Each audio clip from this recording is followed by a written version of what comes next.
The Las Vegas race weekend is set to kick off shortly, and expectations for Mercedes are not particularly high, anticipating a lackluster performance. However, there might be more excitement in store for the Silver Arrows, as they have a strategic plan in motion to deliver a surprising performance in Sin City. Mercedes seems to be revealing glimpses of their strategy for the W14 and what lies ahead for 2024. Curious about Mercedes' plans in Vegas? Stick around to find out. The recent floor upgrade introduced by Mercedes in Austin is gaining attention. There's confusion about whether the new floor is effective, as Mercedes claims it provides insight into the development direction of the W15. Understanding the aggressiveness of Mercedes in Vegas is crucial, starting from Austin to Interlagos. In the first race at Austin, the W14 showed impressive speed, just a fraction slower than the dominant RB19. Despite Hamilton's disqualification in Texas due to excessive plank wear, the team believes it was unrelated to the new floor and remains confident. Moving on to Mexico, the Mercedes car performed well under favorable conditions, trailing the Red Bull by a small margin. Then came Brazil, a track historically favoring Mercedes, but the W14's performance was far from dominant. Although the car started decently in qualifying, it struggled during the sprint and Grand Prix, resulting in a shocking outcome at Interlagos. The Interlagos result was a surprise for both fans and the team. The W14 performed poorly, trailing even some lower midfield cars like the AlphaTauris. Post-race, Wolff and Hamilton expressed strong disappointment, labeling Brazil 2023 as their worst racing weekend in nearly 13 years.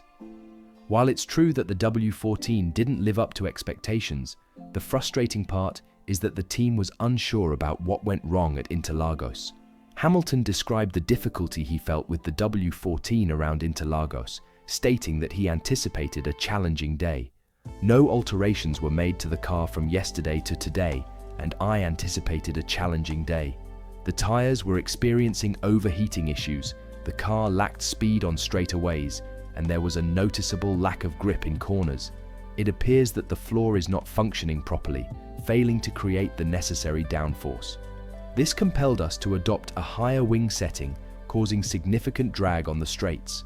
During the Brazil race, Toto mentioned a parameter being off in terms of setup, but he clarified that it wasn't the sole reason for the decline in W14's performance.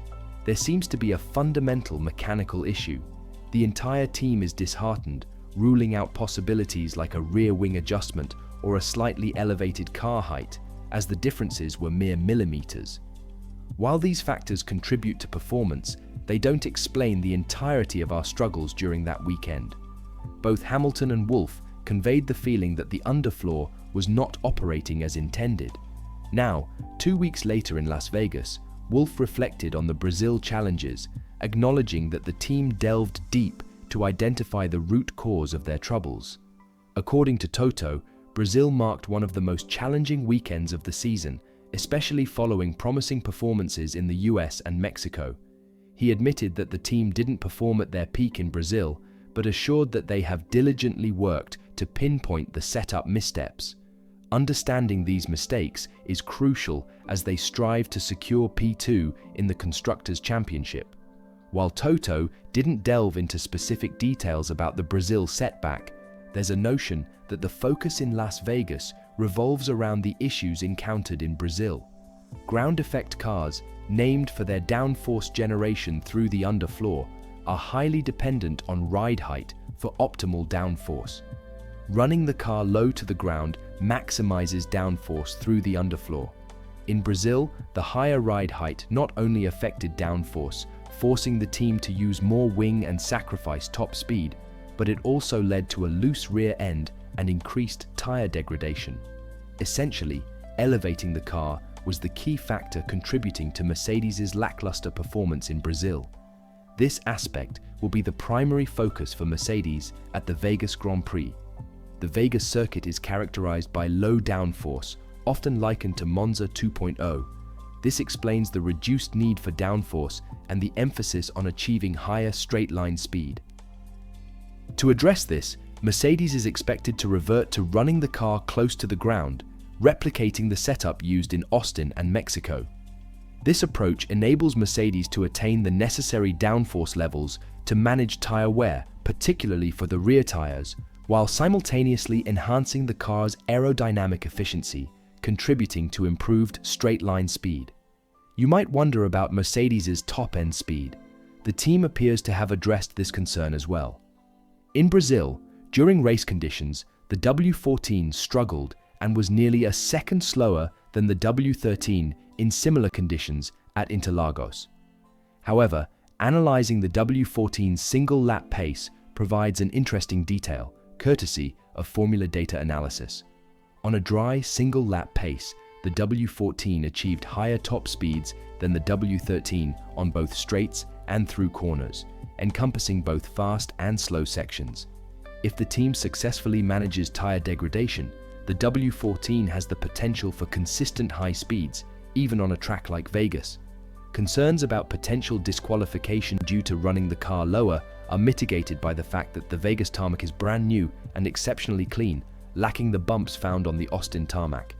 Consequently, running the car lower is expected to have a minimal impact on plank wear, especially avoiding uneven wear. With 3 practice sessions at their disposal, the Silver Arrows have ample time to fine-tune their car's performance.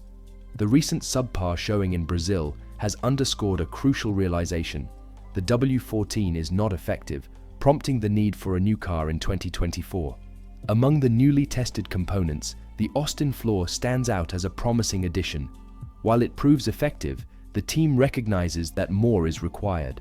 Initiating a comprehensive overhaul, the focus extends to redesigning the chassis, adjusting aerodynamic dimensions, and, most significantly, revamping the suspension.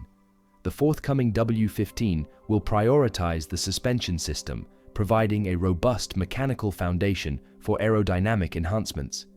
Introducing anti-dive and anti-squat elements aims to establish a consistent platform, aiding the underfloor in generating downforce.